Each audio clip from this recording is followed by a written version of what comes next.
bienvenidos. Soy Pablo Monsenger, soy el director del Museo de Arte Contemporáneo Querétaro y estamos festejando 2 años de la apertura del museo con la inauguración de una exposición del artista tapatío José Dávila, Las erupciones son frecuentes. Tenemos hoy aquí a José Dávila, con quien vamos a platicar y hacerles una pregunta sobre sus obras. Bienvenido, José. Gracias, Papu. Entonces te queríamos hacer unas preguntas para que nos dieras un poco de contexto sobre tu obra. Tú eres arquitecto de formación. Como arquitecto, ¿a qué retos te has enfrentado en el mundo del arte? Pues mira, fíjate que es interesante tocar el punto, pero profesionalmente llevo 22 años trabajando como artista. Entonces realmente nunca me he enfrentado, digamos, a ciertas situaciones como arquitecto, sino todas han sido más bien desde el plano del arte. Okay. Y en tus investigaciones acerca de los materiales, ¿cuál es la relación de la piedra como materia respecto al discurso y las búsquedas conceptuales? Mira, la piedra es un elemento que me fascina porque ha sido una de las bases principales como materia prima a la que el hombre siempre ha recurrido a lo largo de los siglos y los siglos, ¿no?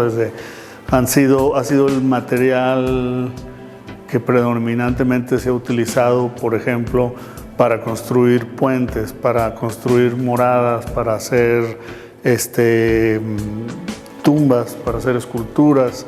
Entonces creo que de hecho no se puede hablar del desarrollo humano sin hablar de la piedra. Ha sido como un gran aliado, ¿no?, del desarrollo humano. Entonces creo que tiene en ese sentido pues un gran significado simbólico y al mismo tiempo también me aporta cualidades ya físicas que se prestan al trabajo que hago, ¿no?, en relación como al peso, a la materia, al volumen, a la textura. Entonces de alguna manera lo trabajo en ambos campos.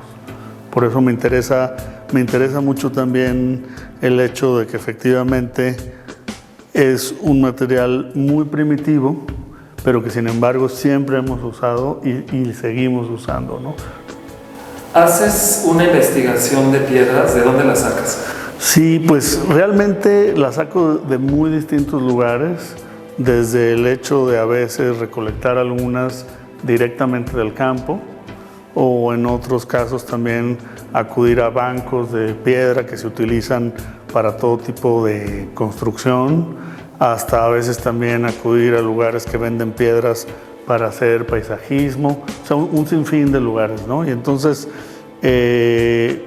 sobre todo siempre las selecciono en base a los pesos que necesito, las formas, los colores, sus cualidades técnicas y a la vez estéticas, ¿no? ¿Qué referencias históricas son las de mayor importancia dentro de tu práctica? ¿Podrías hablarnos acerca de quiénes son tus referencias, tal vez de artistas, de arquitectos, de músicos, de escritores? Sí, bueno, pues mira, realmente, por ejemplo, creo que hay un par de escultores que me son muy significativos, como Richard Serra o Donald Judd, por ejemplo. De hecho, es muy difícil hablar realmente de artistas porque creo que he sido influenciado por un sinfín de... Y arquitectos, pues realmente siempre me gustó mucho la obra de Louis Kahn. Me gusta también mucho la obra de Peter Zumthor. Por ahí también es un poco como una lista casi interminable. Y por ejemplo, fíjate que me gusta hacer la cita musicalmente, por ejemplo, de Cuco Sánchez, que me gustan mucho las letras, por ejemplo, en este sentido, que puede ir muy bien con esta exposición, por ejemplo, la de Grítenme piedras del campo, ¿no? Tenía unas canciones increíblemente, unas letras increíblemente fenomenológicas, ¿no? Sí. Ah, qué padre. Y también dentro de tus inspiraciones encontramos el brutalismo, estilo que ha tenido, que últimamente ha generado otra vez interés, ¿no? ¿Qué elementos del brutalismo retomas para la creación de estas piezas? Pues mira, yo creo que la parte que se puede conectar más directa y visiblemente del brutalismo con mi obra es la idea de alguna manera, desnudar el material, ¿no? Trabajar con el material crudo, como viene de alguna manera, que era algo que se podía encontrar muy comúnmente en el brutalismo. Y también, por ejemplo, que con el brutalismo creo que no había miedo de trabajar con volúmenes aparentemente muy pesados, por ejemplo, ¿no? O sea, no era un movimiento arquitectónico que estuviera al servicio de la esbeltez o de detalles técnicos muy finos, ¿no?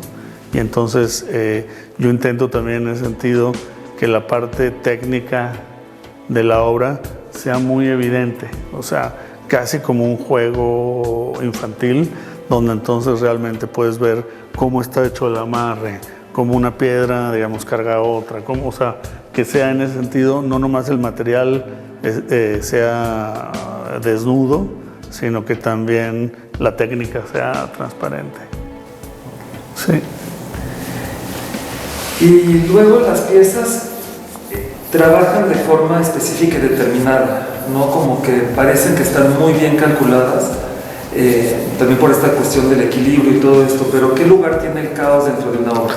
¿Qué tanto improvisas? ¿Qué tanto planeas? La verdad, improviso mucho en el estudio, más de lo que parece, porque en los procesos de trabajo que hago, todo nace a veces a partir de un gesto que imagino, ¿no? Que lo paso a un garabato, no sé si ni siquiera le pudiera llamar sketch, a veces simplemente un garabato para recordarme a mí mismo eso que pensé, y entonces utilizo ese garabato como guía para empezar a trabajarlo, pero muchas veces me doy cuenta que eso que imaginé requiere de algunas otras cosas, y es ahí donde echo mano aleatoriamente de cualquier casi elemento que tenga cercano a mí, de una especie como de ecosistema de materiales que tengo ahí en mi estudio, ¿no? Y que nunca realmente sé en qué momento voy a utilizar, y que de pronto digo, oye, pues necesito, balancear aquí porque se va a caer, bueno, no sé, a ver, bueno, pues esa piedra de allá, o hace falta aquí esto, y entonces esa parte es bastante improvisada, que no se nota ya en la obra final, pero el proceso es bastante improvisado, siempre a partir de una idea generadora, ¿no? Y también hay descubrimientos, ¿no? Me imagino como, por ejemplo, la serie esta de los mármoles un poco diferente, ¿no? Del resto de tu obra. Efectivamente. ¿Cómo salió? Y por ejemplo, mucha de la obra que hago se ha gestado orgánicamente en el estudio, incluso por el simple acomodo de este ecosistema de materiales del que hablaba. Y entonces a veces algunas obras han nacido casi solas, ¿no? Incluso así, por ejemplo, de pronto encontrarme una piedra arriba de un volumen en el borde a punto de caerse, y entonces, o sea, descubres eso al estarlo viendo. Y ahí es muy claro en lo de los mármoles estos, ¿no? Estos mármoles doblados, yo los estaba utilizando para otras obras en las cuales los mármoles funcionaban como dos elementos de presión para poder posicionar un vidrio en medio. Sin embargo, tenía varios de estos mármoles ahí, y me di cuenta que por sí solos tenían un discurso propio si lo hacía como tal, ¿no? Y entonces ahí después ya desarrollé la idea de tener la proporción en relación de lo que había sido el Partenón, ¿no? Y eso es lo que más o menos se desprende de la relación de la forma en planta. Y entonces entonces ahí sí ya empecé a buscar más mármoles para lograr como ese rectángulo que quería, pero nacen, o sea, hay muchas obras que nacen orgánicamente propias del trabajo diario en el estudio. y también de tener como clasificados en la bodega. Sí, y tener muchos materiales que hago acopio sin realmente saber para qué los voy a usar. O sea, de alguna manera digo, bueno, a ver esto, este mármol, estos vidrios, estas piedras, no porque es que esta la voy a usar para ponerla arriba simplemente la llevo al estudio, parte de mi parte que soy muy, pues, tilichento, agrupador, o sea, coleccionista de cosas que nunca quiero tirar nada, y de pronto a veces en el estudio me doy cuenta que estoy lleno de miles de cosas, y digo, pero pues no, es que algún día a lo mejor esto va a salir. Y efectivamente he tenido cosas en el estudio por años y un día encuentran su lugar. O sea, entonces por eso las mantengo, ¿no? Encuentra su obra. Así es, sí.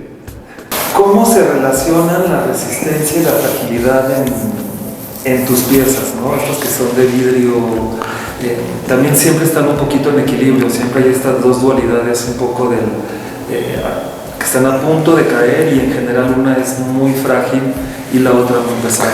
Sí, creo que de hecho se relacionan casi como en un sentido de dicotomía hegeliana, donde uno no puede existir sin la otra, de alguna manera, ¿no? Donde de hecho se necesitan para existir, para estar paradas, para balancearse, y entonces por eso en algunos casos he utilizado un título que creo que explica bastante bien, que se llama como esfuerzo común, porque de pronto trabajan en el mismo sistema. Y ahí me gusta que esa relación de fragilidad y solidez de alguna manera te explica la importancia de ambas a raíz de una naturaleza muy distinta, pero que tienen como la misma relevancia en la obra. O sea, ¿y se ha cumplido la amenaza? ¿Has tenido piezas que se han caído y se han roto así? Una vez, sí, haciendo una... En el estudio trabajo también mucho de llevar al límite ciertas cosas. Ahí es donde pruebo el límite de hasta dónde puede llevar, sabiendo o anticipando un posible colapso. Porque trabajo empíricamente hasta cierto punto de lograr como llevar ese límite. Una vez que llego en el estudio a eso, después, a veces, en ciertos casos que lo necesitan, un ingeniero entonces hace de cuenta un cálculo, pero el trabajo fue como empírico, y entonces en el estudio un par de veces se ha habido colapsos, uno bastante grande porque 6 vidrios se rompieron, y que dije, bueno, desafortunadamente no estábamos grabando, pero cuando las obras han sido exhibidas nunca me ha pasado, salvo una vez que un visitante le dio una patada a una obra porque no podía creer que esas vigas de metal estuvieran sostenidas solo que sí, y quería como ver que sí, y la pateó y pues, o sea, se cayó. Ahora era metal y no se rompió nada, pero hizo un ruido tremendo, y bueno, el que hizo eso salió ahí asustadísimo, ¿no? Por ejemplo, el título de esta exposición, ¿de dónde? Sí, mira, el título de esta exposición sale del cuaderno que el doctor Atl hizo de observaciones del Paricutín, del nacimiento, estallido, o sea, del Paricutín. Y él estuvo observando ahí, creo que acampó más de un año, que estuvo con varios vulcanólogos y científicos, etcétera, y él llevaba este cuaderno de apuntes, ¿no? Y entonces una frase que tomo directamente del libro del doctor Atl, que es una descripción que él hace sobre que las erupciones son frecuentes en ese fenómeno de nacimiento de un volcán, que me interesa mucho porque los volcanes pues, son generadores de paisaje, ¿no? Cambian todo el paisaje a su alrededor, modifican la tierra, modifican los niveles, expulsan miles de rocas, están de alguna manera vivos y cambiantes en su forma, y entonces me pareció que hacía una relación interesante con las obras de la exposición. en lo que me decías de la fragilidad y la solidez, como por ejemplo la obra de más atrás de las piedras y los vidrios, que me interesa también que la relación de solidez y fragilidad se da también simbólicamente entre algo que es la piedra, un material, digamos, de referencia primitiva, y el vidrio, que es un material de referencia más bien modernista sobre todo, ¿no? Entonces, hay una relación de dicotomía discursiva, formal y simbólica al mismo tiempo, ¿no? Y el hecho de que también el vidrio pues es un mineral en sí. Entonces comparten en esencia la misma materia, pero en dos manifestaciones completamente distintas, ¿no? Inclusive también en lo sólido y lo transparente, etcétera, ¿no? Entonces como que encontré que esos dos materiales como tal, o sea, tenían una como perfecta, digamos, simetría, pero cada uno en su canal, ¿no? Bueno, una última. ¿Te has puesto a pensar si ahorita deberías de abandonar el arte que harías? Esa es una buena pregunta. ¿Te hartas a veces del mundo del arte? Del mundo del arte, sí. De hacer arte, no. Pero creo que hay muchas cosas del mundo del arte que se podrían suprimir y no harían falta. De hecho, creo que el COVID nos ha traído esa reflexión, ¿no? Y sí es interesante, pues, pensar en ello, porque como que de alguna manera a veces había pensado que, bueno, pues si no hiciera arte, me gustaría, por ejemplo, cocinar o tener un vivero, haz de cuenta, por ejemplo, ¿no? Son como cosas que me he imaginado como haciendo, pero efectivamente me encanta hacer lo que hago. No siempre me encanta el contexto en el que se tiene que a veces como presentar y todas las exigencias a veces que hay también en el mundo del arte que sí cansan. ¿Cómo qué? O sea, pues específicamente. Pues mira, de producción. Específicamente tal cual, creo que le acabas de dar así en el punto exacto. La ferialización del arte creo que ha llevado a un ritmo frenético de producción, ¿no? Donde entonces ya, por ejemplo, no sé, ¿no? Los músicos tienen la oportunidad de pronto decir, pues ahorita durante un año o un año y medio vamos a estar haciendo un nuevo disco y digamos que nadie los molesta, por decirlo así, ¿no? Y en cambio en el arte creo que sí hay una necesidad de estar alimentando, por ejemplo, las galerías, de que las estés alimentando de obra continuamente, que creo que eso no había sido siempre así. O sea, advierto que, no sé, ¿verdad? En 1930 no era así, quizá ni siquiera en 1970. O sea, creo que el fenómeno de la sobrepoblación que hay de ferias en el mundo pues ha llevado a esas necesidades, y entonces pues continuamente me encuentro en circunstancias como de una exigencia que a veces quisiera no tener, por ejemplo. Y luego, de hecho, tener que viajar mucho, aunque antes lo disfrutaba mucho, cada vez lo disfruto menos, y me gustaría, por ejemplo, poder pasar más tiempo en casa sin tener que viajar tanto, tener menos eventos sociales alrededor del trabajo mismo, ¿no? Pero bueno, no me quejo, me gusta mucho lo que hago, pero bueno, son reflexiones que...